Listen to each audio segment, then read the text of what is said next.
नमस्कार, आदाब। मैं हूं श्रीकांत सक्सेना और आप देख रहे हैं प्रोग्राम पैगाम हिंद भारत देशना। दोस्तों, आज हम बात करेंगे भारत की नाट्य परंपरा के ऊपर। आप जानते हैं भारत की तहज़ीब कदीमी तहज़ीब है। दुनिया में बहुत कम ऐसी सभ्यताएं हैं जिनको भारत के बराबर रखा जा सकता है। नाट्य की परंपरा भारतीय तहज़ीब में बहुत पुरानी है। इसका हवाला ऋग्वेद में भी मिलता है और ख़ास तौर पे जो 6ठी-7वीं शताब्दी ईसा के बाद में तो संस्कृत नाटकों का बहुत ही उनका एहतराम रहा है दुनिया भर में, भारत ही में नहीं।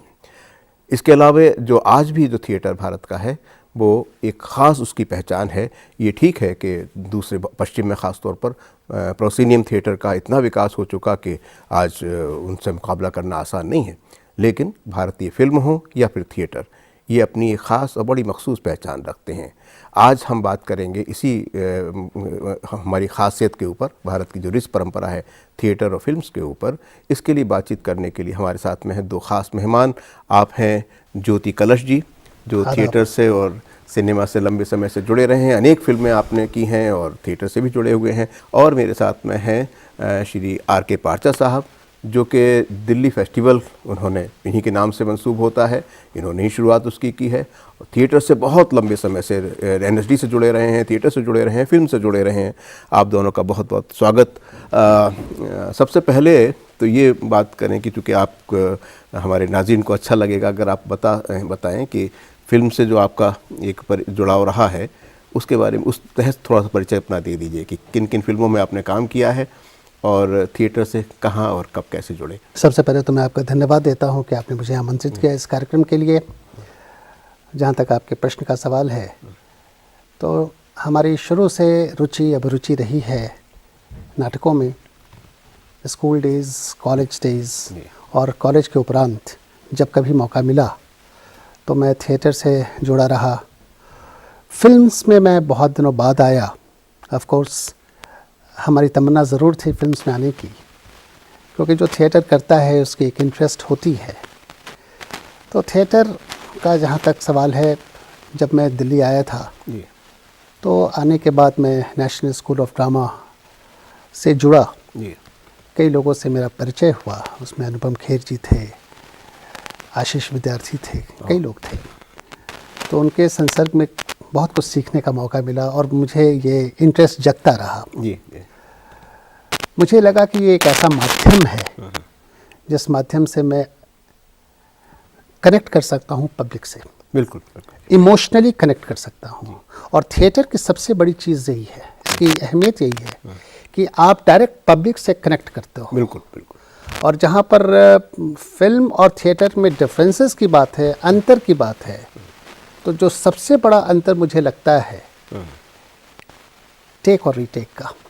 हाँ, आपको सुविधा है फिल्म में जितने चाहे। हाँ, मतलब आप अगर कोई डायलेक्ट फंबल करते हैं या ठीक से एक्सप्रेस नहीं कर पाते हैं या आपका शॉट क्लियर नहीं होता है तो आपको चांस मिलता है रीटेक का। और यहाँ तो आप प्रत्यक्ष हैं, दर्शकों के बीच जो गलती हो गई तो हो गई। तो यहाँ तो कुछ भी हो सकता है आपके ऊपर। क्रिटिसिज्म आपके मुंह पर है। लोग आपको पसंद करें या ना पसंद करें, या ऑडियंस सामने बता देती है। सो थिएटर एक ऐसी चीज़ है जिसमें आपको बड़ी तैयारी करनी पड़ती है। You have to actually perform, और परफॉर्मेंस आपका वो बेस्ट होता है। फिल्म्स जहाँ तक है, फिल्म्स बड़े पर्दे पर, उसके कमर्शियल वैल्यू है, उसके ऑडियंस बहुत बड़े हैं, और फिल्म्स का एक अपना, जिसको कहते हैं, एक ऑरा है। बिल्कुल।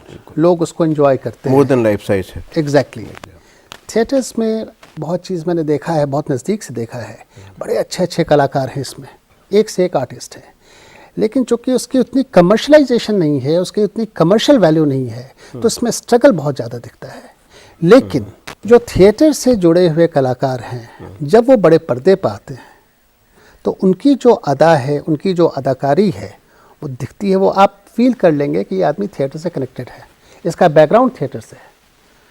और जो डायरेक्ट फिल्म्स में आ रहा है तो वो सीखते सीखते सीखते सीखते कभी FTII में कुछ सीखा, कभी NSD में कुछ सीखा, तो सीख करके दूसरों को देख करके उस चीज़ को अपने अंदर लाते हैं और उसको प्रेजेंट करते हैं।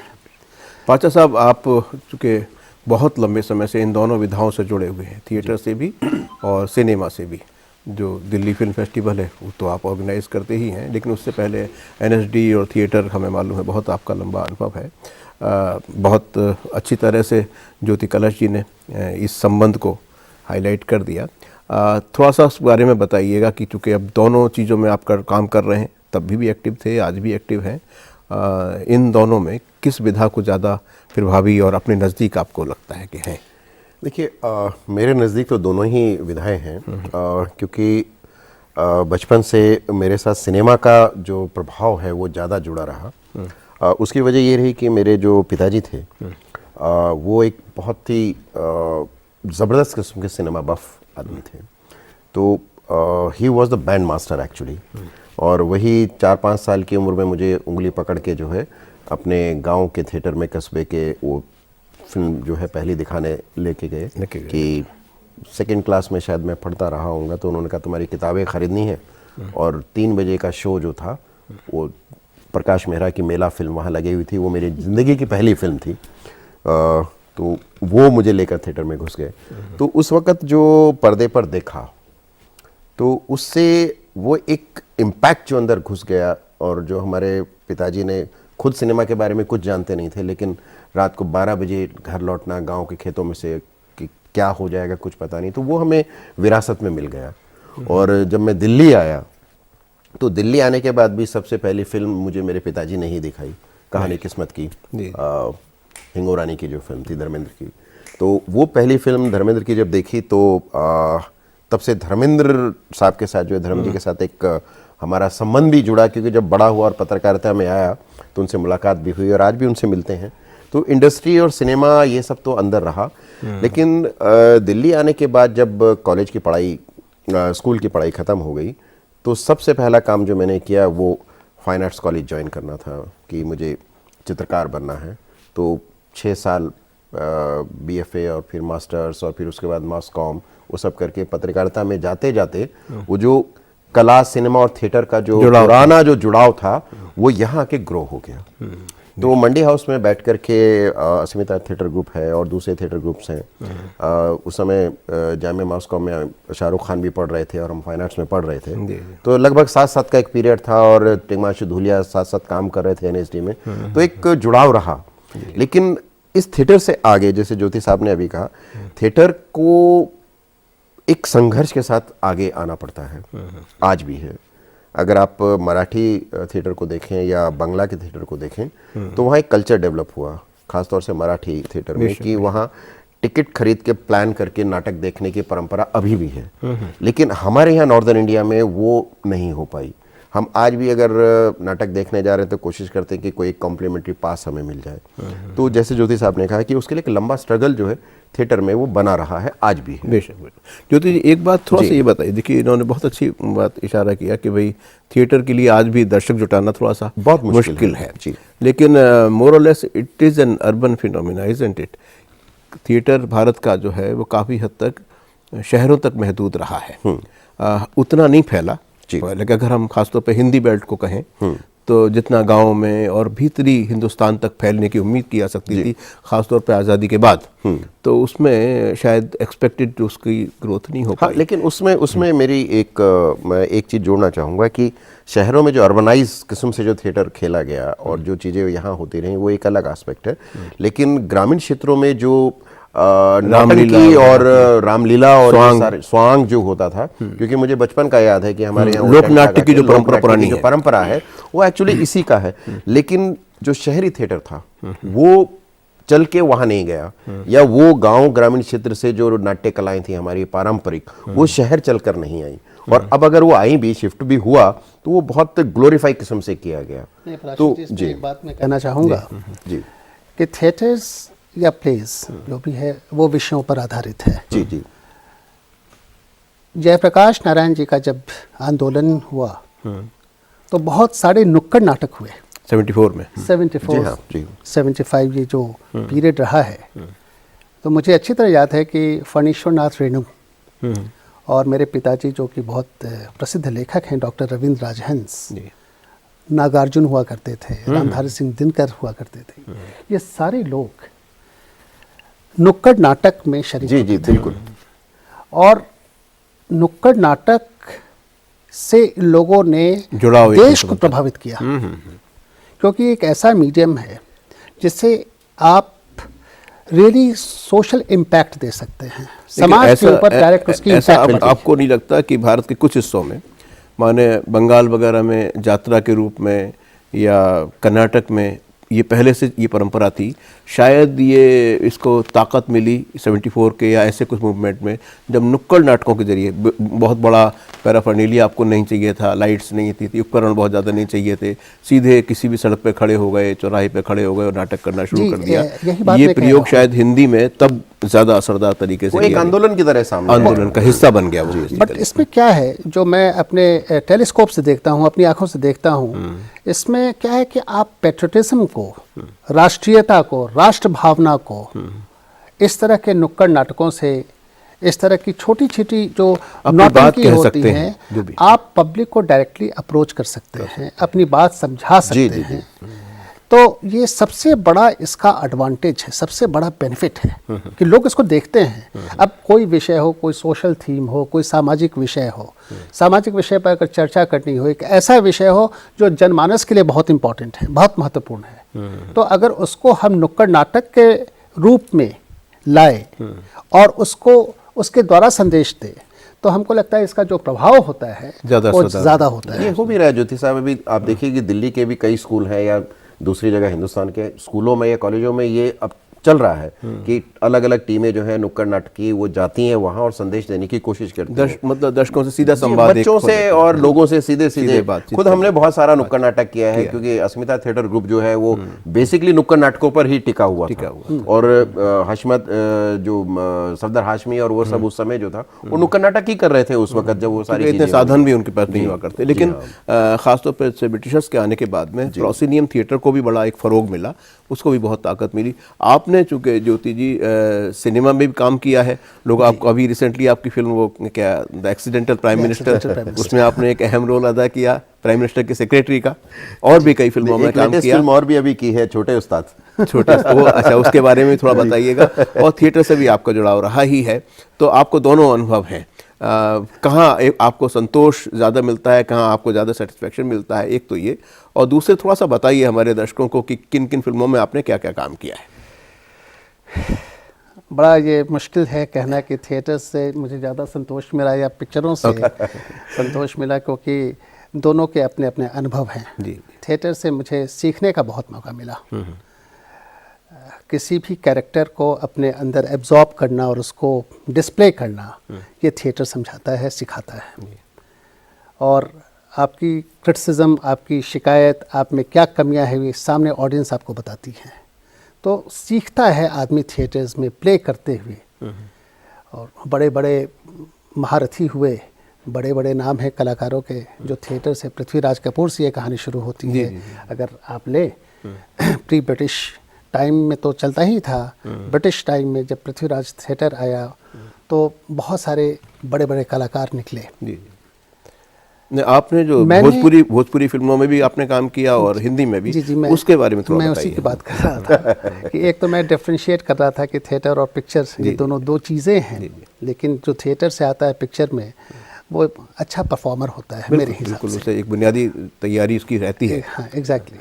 जहाँ तक हमारी पर्सनल मूवीज़ की बात है जिसमें मैंने काम किया है, तो बहुत सारी हिंदी मूवीज़ हैं और बहुत सारी भोजपुरी मूवीज़ हैं, क्योंकि मैं बिहार से आता हूँ और उसमें भी चौसा गांव है बक्सर ज़िला का, तो वो एरिया भोजपुरी के लिए बड़ा फेमस है। वो भोजपुर एरिया ही है कल्चरली, और हमारे घर में भोजपुरी बोली जाती है। अच्छा।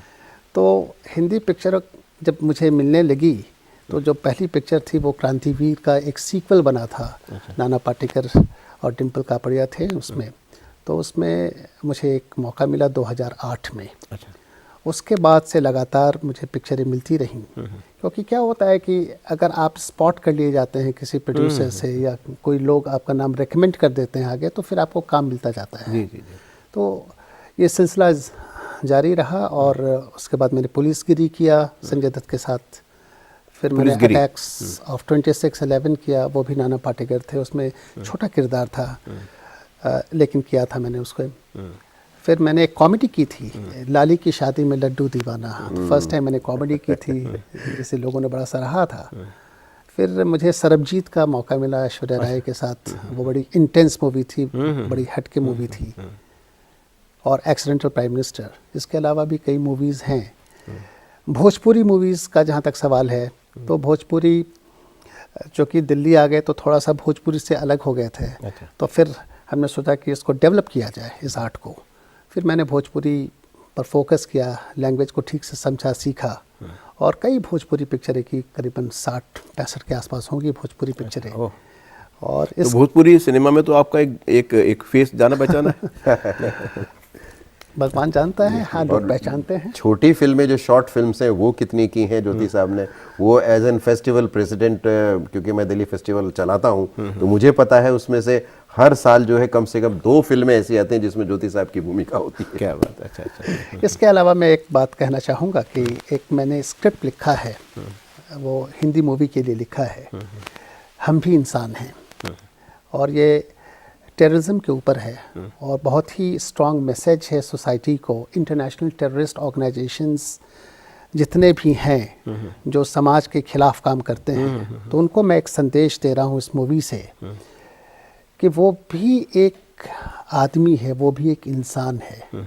वो बचपन से ही टेररिस्ट नहीं बना है, माँ के गर्भ से वो टेररिस्ट होकर पैदा नहीं हुआ है, लेकिन उसकी परिस्थितियाँ, उसकी स्थितियाँ ऐसी रहीं कि वो बन गया, और एक उसके अंदर जुनून आ गया और उसी दिशा में गया। लेकिन अगर वो एक इनोसेंट आदमी की किलिंग करता है, जो मैं हूँ इस पिक्चर में, तो वो कैसे फील कर रहा है, उसके भीतर भी कुछ मरता है। उसके भीतर जब वो एक थोड़ी बहुत, जो कि 1% या 2% इंसानियत है, तो मैं उस पर फोकस कर रहा हूँ कि उसके अंदर वो एक गिल्ट सा आ गया, उसको महसूस होने लगा कि अरे इसको तो मैंने मारा। जब उसको इन्फॉर्मेशन मिला कि ये आदमी इनोसेंट था, तो उसने सवाल बहुत किए हैं। ये फिल्म मंजर-ए-आम पे कब आ रही है? मैं कोशिश करूंगा जितनी जल्दी हो सके इसकी प्रोडक्शन स्टार्ट की जाए, शूटिंग, एंड मैं उम्मीद करता हूं कि इस साल ये मैं कंप्लीट कर लूँगा। और बड़े अच्छे अच्छे इसमें कलाकारों का चयन है, तो बहुत ही पावरफुल डायलॉग्स के साथ है ये मूवी। बट एक चीज़ मैं यहाँ कहना चाहूँगा कि इसमें बहुत सारे क्वेश्चंस इस्लाम के ऊपर है, कुरान के ऊपर है, और उसमें ये बोला है क्या इस्लाम कहता है या कुरान के किस पेज पे लिखा है कि एक इनोसेंट आदमी की हत्या की जाए। हम भी इंसान हैं, अगर हमें कुछ चुभता है तो उफ की आवाज़ निकलती है, ये क्यों आवाज़ निकलती है। चलिए, हम प्रोग्राम के आखिरी चरण में हैं। पाचा साहब, आपसे और आपसे दोनों से मैं एक ख़ास सवाल करता हूं कि एक बहुत अहम चीज़ जो हमारे घरों में मौजूद है, उस पे हमने फ़िलहाल चर्चा नहीं की है। थोड़ा सा उसके बारे में बता लें कि इसके साथ साथ टेलीविज़न भी है, जो हर घर का एक अभिन्न हिस्सा बन चुका है। उसे आप अलग करके नहीं, बल्कि लोगों के जहन को मुतासिर करने में टेलीविज़न की बहुत अहम भूमिका है। पत्रकारिता को एक मिनट के लिए इसको हमें उपेक्षा करनी नहीं चाहिए, लेकिन हम उस पर फ़िलहाल बात नहीं कर रहे, क्योंकि जितनी शेड्यूल डिबेट्स हैं और जितनी कई बार बिना किसी कारण के वो हैं, लेकिन इसके बावजूद एक माध्यम है। उस माध्यम को आप किस तरह से देखते हैं, ये मैं आप दोनों साहब से पूछना चाहता हूँ। आप बता दें पहले पाचा साहब, उसके बाद ये सवाल मैं आपसे। देखिए, टीवी एक ऐसा माध्यम है जो बहुत आसानी से हमारे घरों में पहुंचा है, और इस वक्त जो है, आज भी अगर हम देखें तो तमाम तरह के डिजिटलाइज किस्म के जो है इंफॉर्मेटिव डिजिटल जो जिनको डिवाइस कहते हैं मार्केट में है, लेकिन टीवी का मुकाबला तो कोई कर ही नहीं पाया है। और 90 के दशक में बड़े बड़े स्टार्स ने उसमें काम किया है, और 90 के दशक में जो चेंज हुआ है, जो सैटेलाइट चैनल्स आ गए हैं और प्राइवेट चैनल्स ने जो क्रांति की है, उसके चलते जो है अब टीवी और सिनेमा में बहुत फ़र्क भी नहीं रह गया है। लेकिन टीवी देखने के बाद अगर सिनेमा का असली इम्पैक्ट देखना है तो जाना तो हमें थिएटर में ही पड़ेगा, लेकिन वो फ़र्क ख़त्म हो गया है। ये बच्चन साहब जो है वो अब केबीसी जो है वो टीवी पर कर लेते हैं, अनुपम खेर साहब आ जाते हैं, और दूसरे एक्टर्स जो हैं वो शॉर्ट फिल्में करने लगे हैं जो टीवी पर दिखाई जाती हैं। दूसरी बात है कि जो न्यूज़ का जो एक दायरा है वो बहुत बड़ा हो गया है। ओपिनियन फॉर्म जो है वो आ गया है। अब बहस मुबाहिसे जो हैं वो खुलकर सामने आ गए हैं। तो इससे टीवी के जरिए जो एक दूसरे को और हर चीज को जानने का जो मौका हर आदमी को मिल रहा है, वो एक बहुत बड़ा अचीवमेंट जो है वो टीवी की दुनिया का है, वो एक क्रांति है एक तरह से।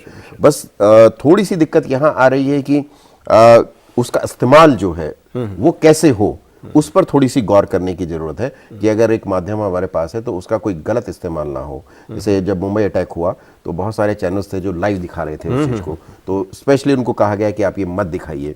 तो ये थोड़ी सी अवेयरनेस जो है चैनल्स को होनी चाहिए कि हम टीवी पर देख तो रहे हैं लेकिन टीवी पर दिखा क्या रहे हैं और वो सामने वाले पर क्या प्रभाव डाल रहा है या उसको कहाँ तक इंफॉर्मेटिव बना के खुद को दिखाने की कोशिश की जा रही है, वो थोड़ा सा ध्यान रखा जाए। और सिनेमा की जहाँ तक बात है कि टीवी और सिनेमा तो आप समझ लीजिए कि पैरेलली हैं, कि बाप बेटे हैं, कि अगर एक को भी हटा देंगे तो दोनों इनकम्प्लीट रह जाएंगे। ज्योति साहब, एक जल्दी से बता दीजिए ये कि इन्होंने इशारा बहुत अच्छा किया कि जब ये बॉम्बे अटैक हुए थे उस समय दिखा दिया कि भारत में कुछ ज़्यादा शायद आज़ादी इस सिलसिले में है, राज्य के और क्या की भूमिका इसमें क्या रहनी चाहिए और टीवी को हम किस तरह से रेगुलेट एक तरीके से क्या उसको करने की ज़रूरत है या फिर नहीं है, खुद ब खुद ये हो जाएगा।